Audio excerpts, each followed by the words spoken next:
I am back, and today I have an amazing recipe for you. It's a little bit time consuming, but it's not difficult. It has a lot of steps, but hopefully I will encourage you to try and give it a go. It is delicious and the whole family will love it. It is Spanish croquetas. So they are little tiny balls of heaven made out of a flavor bechamel.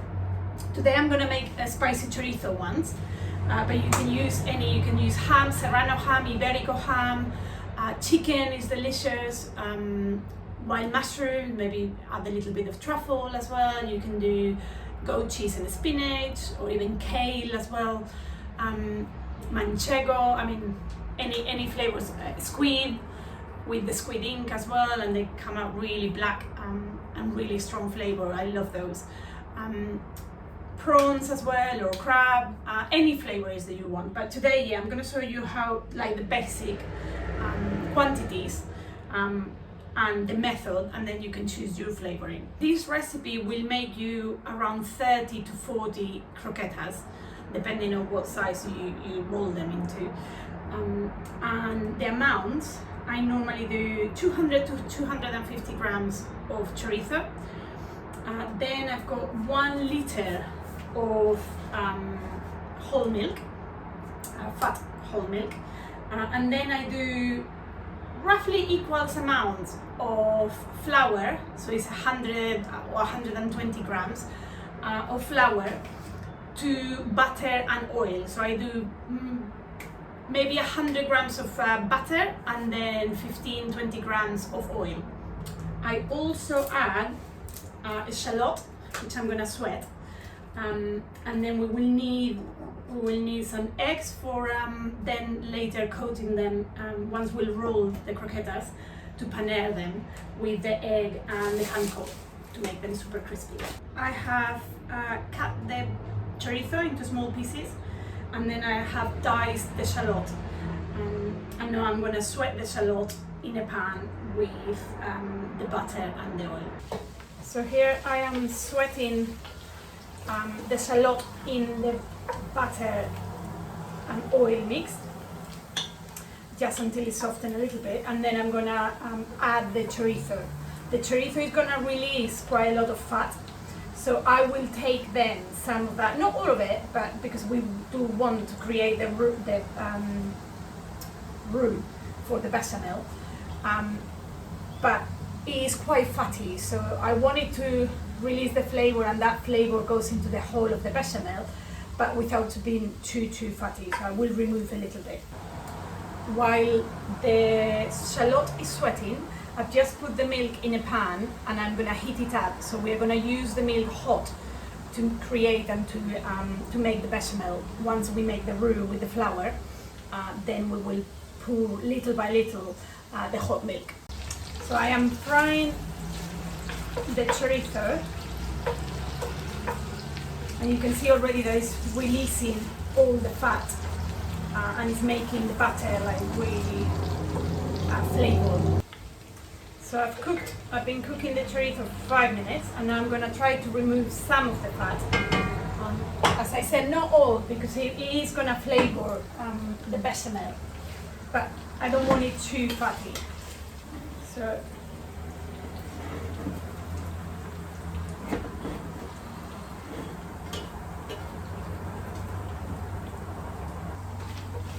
now I'm gonna add the flour.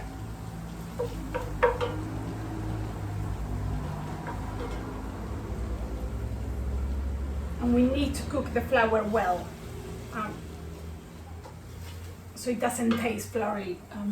It needs to be properly cooked. So you can see it's cooking the flour slowly, so it's toasting it.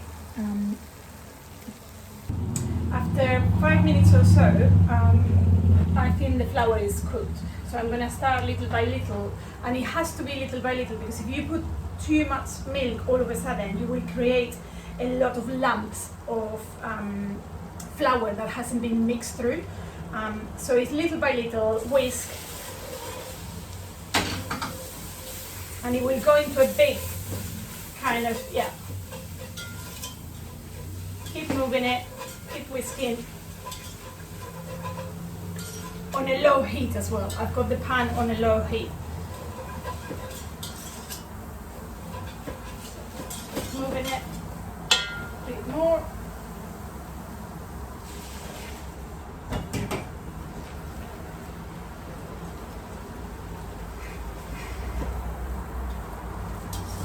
It goes into very big lumps to start with. Just have to keep going.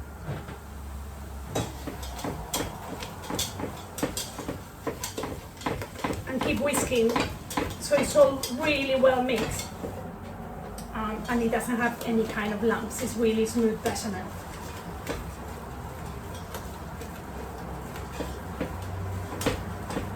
A bit more.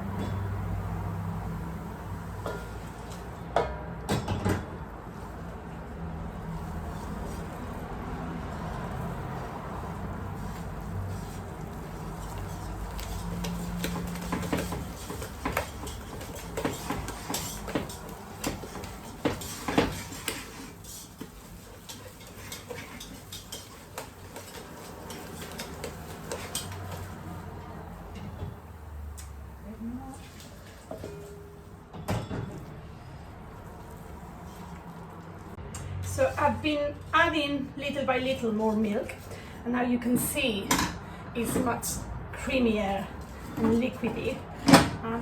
I do like my bechamel quite soft, so when you eat the croqueta it's really lovely and soft in the middle, not rock solid. Our croquetas doesn't have potato as well. I think those are more kind of German croquettes, what they call croquettes. But our croquetas in Spain, they're just made of a flavor of bechamel, white sauce. So the last bit.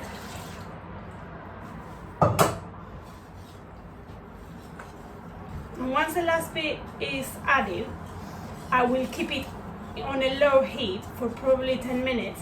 So it keeps cooking and the flour keeps cooking, and then you won't get that kind of floury flavor. I'm going to taste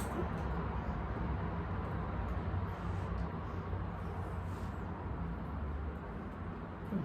It's delicious. It really has a strong flavor of the chorizo, and it has the spiciness as well because I've used spicy chorizo. So I'm going to put salt, definitely salt, and pepper.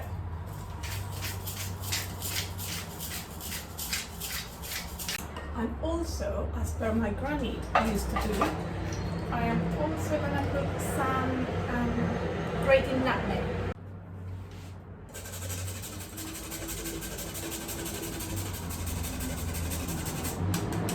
You don't have to. I've always seen my granny put in a little bit of nutmeg, and her croquetas are the best in the world. So I just try to follow her recipe. So now the mixture has been, the bechamel has been flavored, and I'm gonna let it stay in the pan. Can you see those little bubbles that is coming? It's like simmering away. So the bechamel has been cooking for over 10 minutes. And so we finished the first stage of the recipe, which is creating the bechamel. Now we just need to put it into a container, and then let it cool down, and then put it in the fridge overnight so it settles and all the flavors develop, and it's easier as well when it's completely cold to then roll it into little balls. Now it comes the difficult part of putting this, which is very heavy, into the tin. So just scrub everything from the saucepan.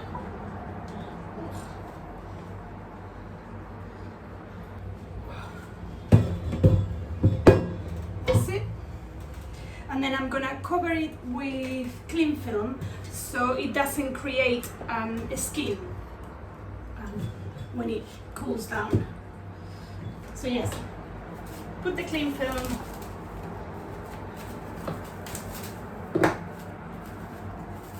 push it down a bit so it is on the actual bechamel, and I'm gonna leave it now out of the fridge to cool down a bit because it's too hot to put in the fridge. And then when it cools down, it will go into the fridge overnight. And then tomorrow we will roll them and paner them. So I will see you tomorrow. Have a lovely evening. So today we're gonna do the second stage of the recipe, which is to roll them into little balls, into flour. So I've got 3 trays here. One is with flour, one is with panko breadcrumbs, and the other is a bowl with whisked egg. This is when you should get your kids involved and do a production line, proper production line. One can be, it depends how many you have or who wants to be involved. But one person could be rolling and making the actual balls, the bechamel balls, and put them in here. Another one could be shaping them into little balls, and then another one can be dropping them into the egg and then drain them a little bit, quite a bit, and then back into the panko, and that's one croqueta done. But I will show you the process.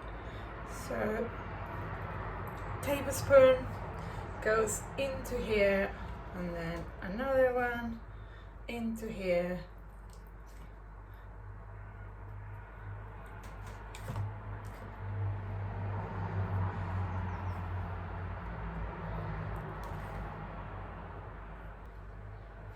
And now when you have a few, I flour my hands a little bit and then roll them like that, shape them into little balls or into traditional croqueta shape, which is a little bit longer. So yes, so 2 hands, dry hand, wet hand. Dry hand goes to pick up the croquetas and put them into the egg mixture, and then the wet hand will get rid of as much egg as possible, so like that, and then they go into the panko.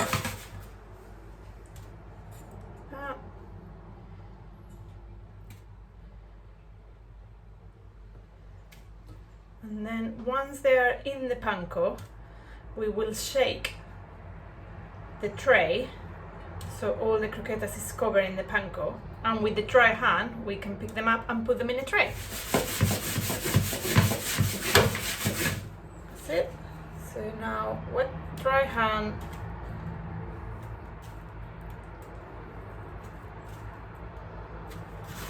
if it's not mixed properly,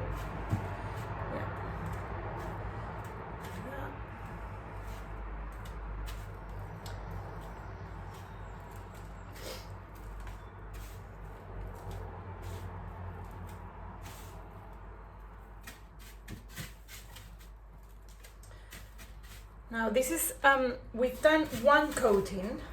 If you like them super crunchy, you could do a second coating. So just not flour, but just put them back into the egg and back into the panko.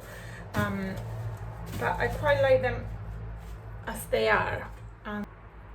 So we've panered all of them. And now is when you can just put these into the freezer, let them freeze, and once they are frozen you can actually put them maybe in little bags, so it doesn't take as much space in the freezer. So we've made them, we've panered them all, and now either you cook them straight away or you cook some now and then you can freeze the rest. If you're cooking them now, I will show you in a minute because I'm gonna fry a few. If you're cooking them from frozen, and it depends on the size of the croquetas you made, you might need, you can fry them straight from frozen. So again, a really hot pan with oil, around 180 degrees. Fry them until they get caramelized all over, so you might need to turn them around. And then don't leave them in the oil too much because sometimes they tend to explode. Not explode, but the filling comes out. That's when there is a big contrast in temperature from the outside to the actual inside of the croqueta. So what I will say is, as soon as they are color, get them out, and then you can put them in a tray, and then you can reheat them in the oven slowly until they are cooked through. Not cooked because the bechamel is cooked anyway, it's just to get them warm. So we have all the croquetas done and paner, and now we're gonna fry a few so you can see. So heat up, you can either do it in a kind of tall, small pan. I mean, if you have a deep fryer, it will be even better. Just put the deep fryer at 180. I don't have one at home, so I'm just gonna do it in a small saucepan. Put any vegetable or sunflower oil. I don't have any more, so that is gonna be. So if you have either one of those Pro, which tells you the temperature, or one of the old-fashioned ones for sugar syrup and things like that, is quite helpful to know when the oil is hot enough. If you do not have one, you can also check the temperature by dropping a little piece of bread, and if it browns in the first 10 seconds, golden brown, no burnt, then it's ready. So when you're deep frying anything, it's good to have a tray or a plate next to you with some kitchen roll. So when you remove the croquetas or whatever you're frying, it goes into the kitchen roll, and all the extra oil goes into the paper, and they make them crispy and super crunchy. So the oil is about to reach 180, so that's ready. I put it now into minimum heat, just to keep it kind of the same. If it's still at high, it will keep going and going and it will burn. And now, carefully, we're gonna drop the croquetas.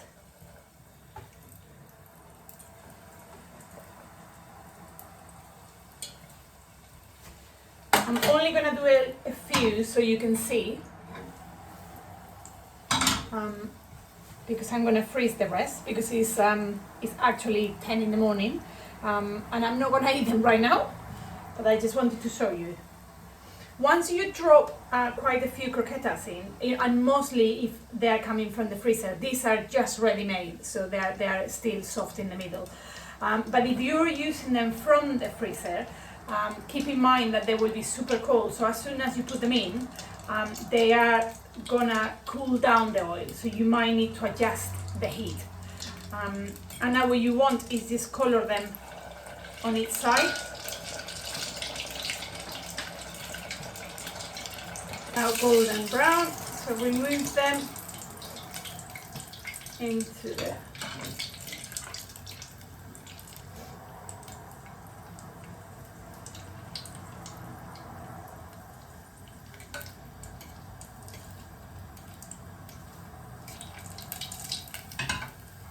golden brown, so that's it.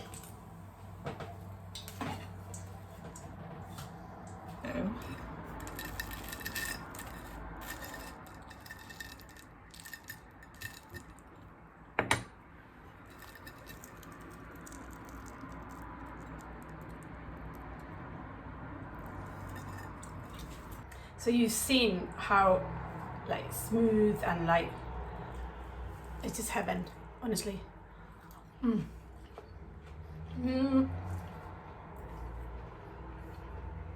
It's bad that I'm saying it myself, but they are so good.